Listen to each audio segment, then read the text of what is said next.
திருக்குறள் சிந்தனை.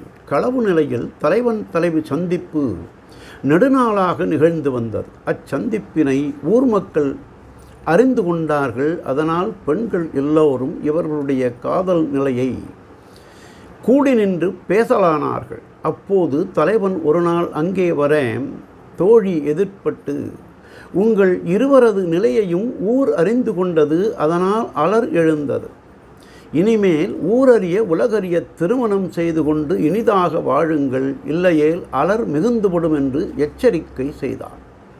உடனே தலைவன், இன்னாருக்கு இன்னால் இசைந்துள்ளாள் என்பதை ஊரவர் அலர்மொழி கூறுவதால் அது எனக்கு பற்றுக்கோடாக நிற்கும். அது மட்டுமல்லாமல் வேறு அவரும் அணுகாவகை அது உறுதியாகவும் நிற்கும்.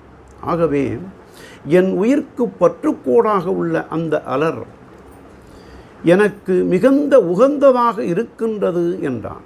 ஆனால் ஊரவர் அலர்மொழி தனக்கு உயிர் ஆதாரமாய் நிற்றலை அவர்கள் அறிந்து கொண்டால் அலர் பேசுதலை நிறுத்துவர். அதனால் என் உயிரும் ஒழிந்து போகும். ஆதலால் அலர் பேசுதலை அது எனக்கு உயிராதாரமாய் இருப்பதை அவர்கள் அறியாமல் இருப்பது யான் செய்த புண்ணிய பயனே என்று அலர் அறிவுறுத்தல் அதிகாரத்தில் அலரெழ ஆறுயிர் நிற்கும், அதனை பலரறியார் பாக்கியத்தால் என்றார்.